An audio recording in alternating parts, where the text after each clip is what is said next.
Bonjour à tous. Il n'y a pas très longtemps, j'ai fait une communication avec une petite chaîne qui s'appelait Jenna. Et même si cette com, en fait, il y a plein de problématiques intéressantes au travers de cette com, je voudrais vous parler tout d'abord de ce point qui est excessivement important. Et ce point, c'est en fait que cette petite chaîne avait une maladie, une tumeur au niveau de la patte. Et ce qu'il est important, si je nommais cette vidéo, ce serait regarder l'animal au-delà de sa maladie. En effet, on peut réduire un animal à sa maladie.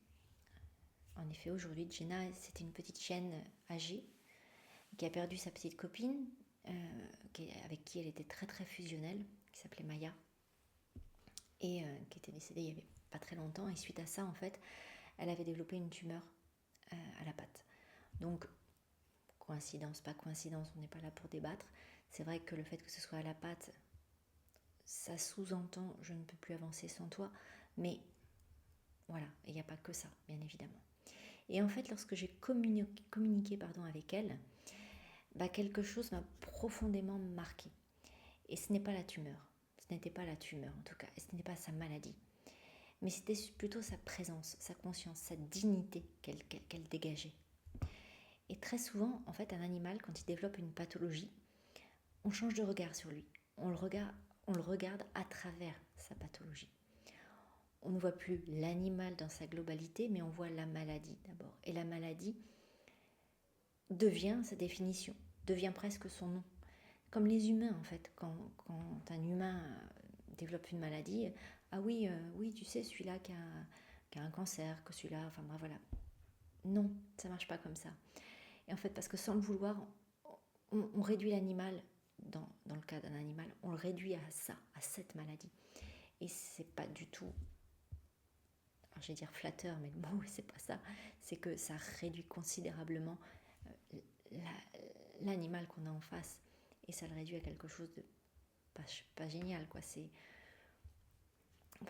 très, très, très réducteur. Parce qu'en effet, Jenna n'est pas une tumeur. C'est toute une histoire derrière elle. C'est une âme, avant tout.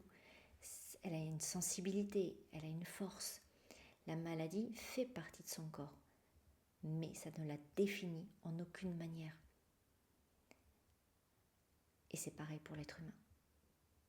Il ne faut pas oublier que l'être humain, ça reste un être humain dans sa globalité, qui traverse quelque chose, qui est une maladie, peut-être. Mais notre regard, là, est fondamental. Les animaux ressentent tout. Ils vont ressentir notre peur, notre tristesse. Et notre façon de les voir va conditionner jusqu'à leur guérison. En tout cas, leur potentiel de guérison.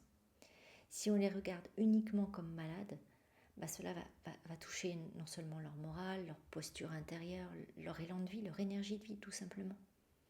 Alors aujourd'hui, moi j'avais envie de vous poser la question, est-ce que vous regardez votre animal pour ce qu'il est profondément?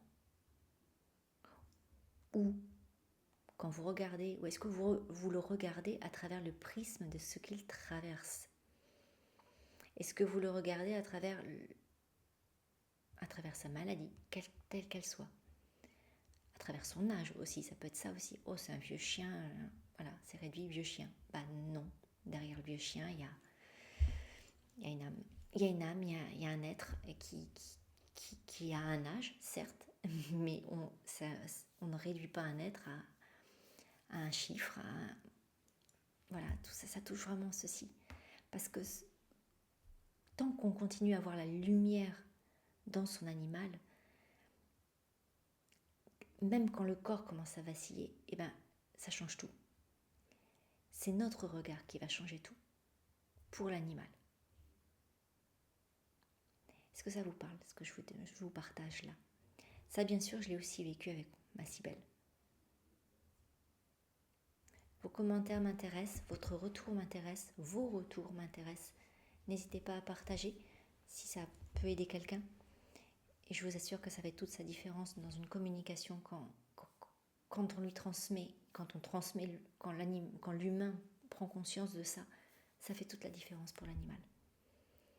Et d'ailleurs, cette personne, l'humaine qui m'a fait un retour, m'a dit que Jenna avait retrouvé sa joie de vivre. Pourquoi ? Parce que tout simplement son humaine la regardait différemment. Ça change tout. Êtes-vous OK avec ça ? Si oui, n'hésitez pas à vous abonner, liker, partager. Et on se retrouve bientôt. Merci à vous.